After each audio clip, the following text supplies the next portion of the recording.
What's going on, everybody? Welcome back to Knives of the Round Table. My name's Marco, and today we're going to be taking a look at a slip joint. This is the Zieba knives from Michael Zieba Heritage, right here, as you can see right there. So I've looked at Zieba knives for a long time, and a lot of his designs really appeal to me. The lines, the grinds, the everything, and for the most part, you know, they're not slip joints, right? They're traditional folders, not traditional folders. They're folders, you know, you can flip them out, all of that stuff. But my biggest gripe, my biggest problem is Michael Zieba. He's one of those guys that is really big into the whole skulls and things, and I'm just not that much into the skull thing. You know, I can tolerate the Chavez pocket clip, but more than that, you know, he does a whole bunch of skulls on the back spacer. He does a whole bunch of that kind of thing, and that's just not what I'm looking for. You know, if he came up with just a model that didn't have all the skulls, and you can find them, but there's not a lot of them. A lot of them have either skulls on the scales or on the backspace or on the inside or on the end.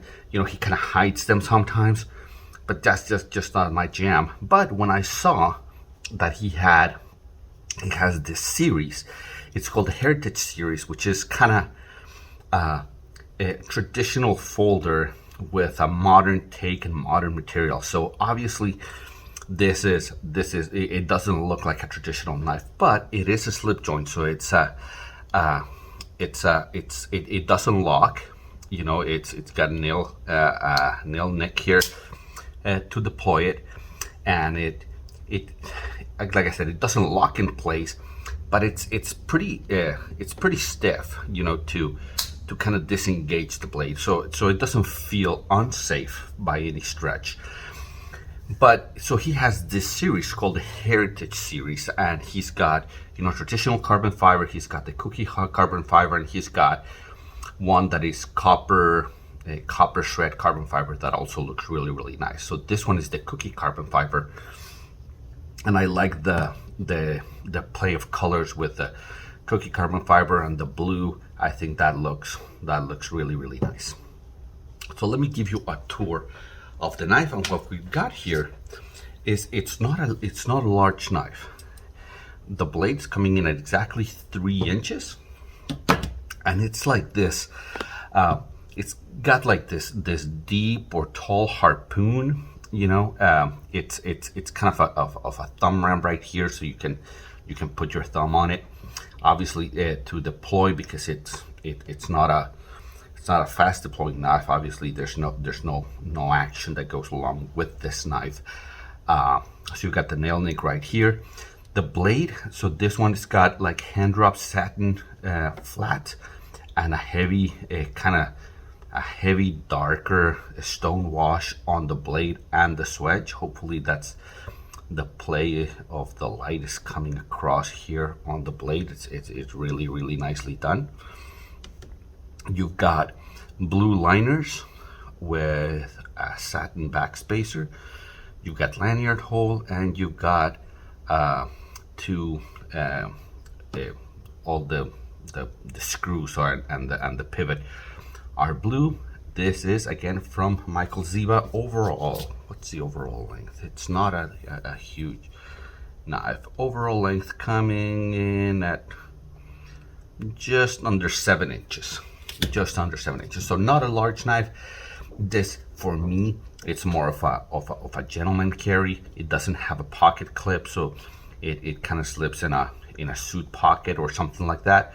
So that's kind of the role that it fills in my collection. You know, when somebody, you know, you don't want to kind of deploy a knife in the middle of a party. You know, people are more comfortable with you kind of, you know, opening it the slower traditional way. Okay, so that's the tour of the knife.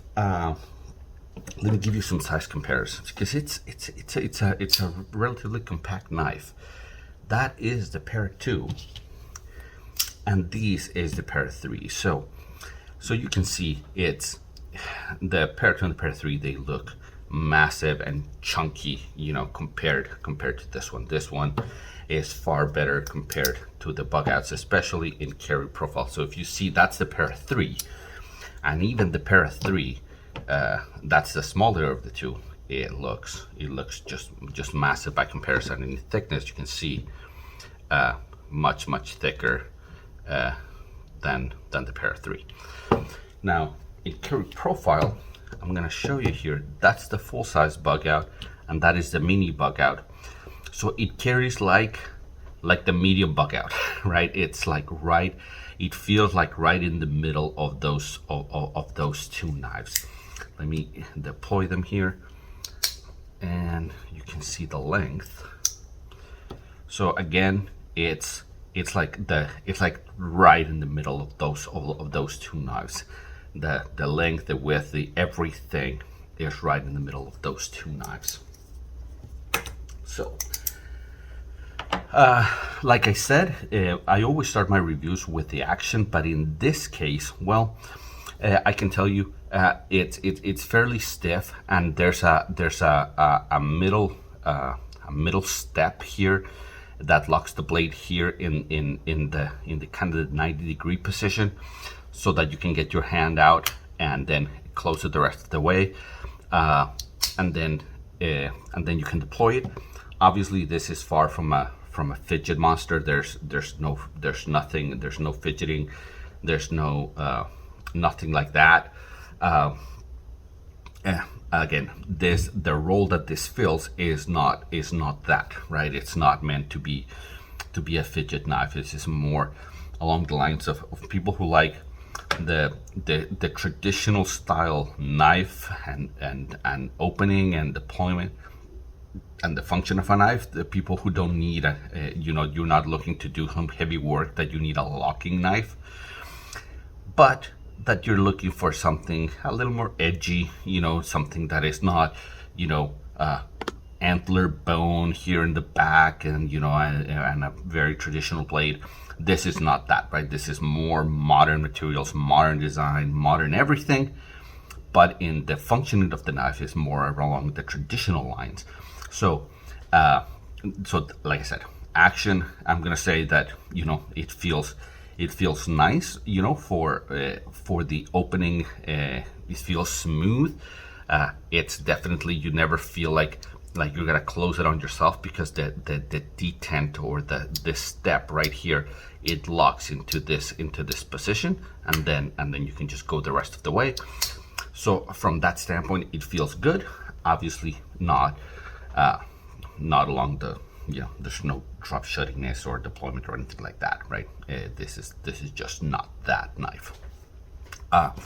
So cutting is actually fairly good. The blade on this thing is fairly thin. Let me see if I can compare it to something. Yeah. So it's a tad bit thicker than what you got on the bug out, without getting quite to what you get on the Para 3. Okay, so you're kind of in the middle of those two, and then you got this kind of saber grind. You got a flat, and then you got this.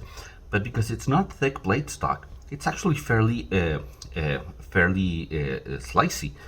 And again, this is not a heavy duty knife, especially because it doesn't have a lock. There's no locking. There's not lock back. It's not an axis lock. It's not a frame lock, liner lock, any of those. It doesn't lock.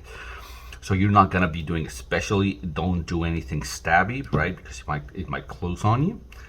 But it's very slicey, and for the role that this fills in my collection, which is super light use, super light use. Kind of, I'm going to a party, I need to put something in my suit pocket, so this will go like that. It's along the lines of my of the Benchmade Gold class that I have, something like that. Just something that is just a little bit more subdued. So the use that I have in those situations, right? It's not like I'm gonna be doing a lot of heavy duty cutting. It's, you know, my wife has a tag in her dress that I need to cut, and that's kind of what I might need to use it for, right? Very, very light use. That's but it is. I have done just for testing. I have done, cutting cardboard and rope and those other things, and it's a relatively thin blade, so it works well for that sort of thing.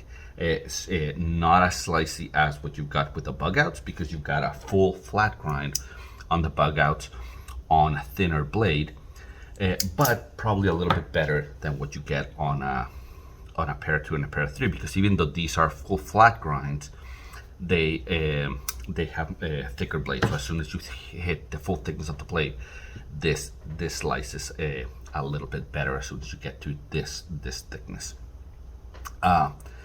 Now, ergonomics. So it's a tad bit small for my large hands. So it feels really nicely through here, and then as you get back here, my pinky kind of wants to get in the back because I don't quite fit 3 fingers in here. So I would say if you got medium hands, this probably fit you a lot better than it fits my hands. Again, usually traditional knives and modern traditional knives, they're smaller in every dimension, so it's not meant for you to have a full 4-finger grip on the knife. Again, you're not going to be using this for heavy duty use, but it's right at that point where it feels kind of weird for me to hold. I almost want to do this, but this point kind of lands on my pinky right here. Now the thumb ramp for kind of a saber grip, it's really nicely done. There's no jimping. It's fairly comfortable to hold in that position. So ergonomics, I think, for a modern traditional slip joint, I think it's decent. If just a tad small, this little point always lands in the wrong spot in my hand. Now, fit and finish. Let me talk to two parts here. I think it's really well done. The mechanism, the way it the way you open it, locks. I think that's really well done. I think that the blade is beautifully finished. The transition between the flat and the stonewash grind here is really crisp, really defined. You've got a fully symmetrical secondary bevel. I like the logo. I like the way that this is done. My biggest problem with the fit and finish is this is actually the second version of the knife that I have, because I returned the first one, and the problem is that there's the cookie carbon fiber is really splintery, and this is somebody didn't do the correct quality checks on these knives, because this is a lot better than the first one I got. But this one, it has like a pokey splinter right here. It has a pokey splinter back here. So in other words, when you drag your hand, this type of carbon fiber, unless you've sanded it really well done, unless you've really done your job well, it's splintery. The carbon fibers, unless they're really sanded down, they dig into your hand, and that's actually a little bit dangerous. Carbon fibers, you really shouldn't get into your skin. So this is better than the first one I got, but I think that they've got a problem. It's either a poor use of the cookie carbon fiber, or this is a poor quality cookie carbon fiber. I don't know which, but it's certainly in this specimen, and in the previous one that I returned, this one's a lot better, but it still has a couple of locations that I'm going to try and sand down, because I really like the knife. I really do like the knife, so I'm going to try and make it work. But the truth is that they either need to stop using this carbon fiber, or pay more attention to those areas, because the other one was downright painful. I would grab it and I would feel it all over my hands, all the splinters that the carbon fiber left. This one only has like 2 or 3 spots maybe that I may be able to just sand down. One of them right here in the back. There's one right in the screw area, right? Where is it? Right here. So I will try and make it work. But just be aware, if you're thinking about getting one of these, I would look at the shred carbon fiber or the copper carbon fiber. I can tell you that it's unless you don't mind taking a sandpaper to your knife and trying to fix it, it's likely to be splintery. So, and I think that kind of segues into my airing of grievances. I like the aesthetics of this knife. I think it looks really, really nice. I think it looks really, really cool. I think the idea of having a traditional style knife with modern materials, modern looks, the black and white and blue and all of that, I think it's really modern, with a modern grind on the blade as opposed to your traditional case type knives. I think that's a really cool thing, and that's why I have this knife in my collection. That's why I'm trying to get it to work. But it's disappointing that you get this carbon fiber problem. It's uncomfortable. It's uncomfortable, and I'm not used to that. Especially, this is not an inexpensive knife. I believe it's like $350 or thereabouts. So it's probably one of the least expensive Zieba knives out there. But I think for the price, I think you should be able to expect a little bit better quality control on the carbon fiber, especially on the cookie carbon fiber. I don't think you're gonna have this exact problem on the shred carbon fiber, but just be aware of that. Well, guys, I haven't seen many reviews of the Heritage line of the Zieba knives, and that's because not a lot of people are into slip joints these days. But I think if you're a person like me that is into the action folders, and you like the more modern style of knife, then I think this could be a good middle ground for you if you're looking for something that is not fast action, fast deployment, a tactical type of a knife. If you need something to carry to a party that you can just throw in your pocket, this is an excellent choice. Again, if you like the cookie carbon fiber, you can get this one, but just be aware that you're going to have to take sandpaper to it because it is splintery. I would recommend one of the other ones. Guys, that's going to do it for this one. Hopefully you've liked it. Hopefully you've enjoyed it. And if you do, and if I earned it, then like and subscribe. And until I see you at the next one, take care.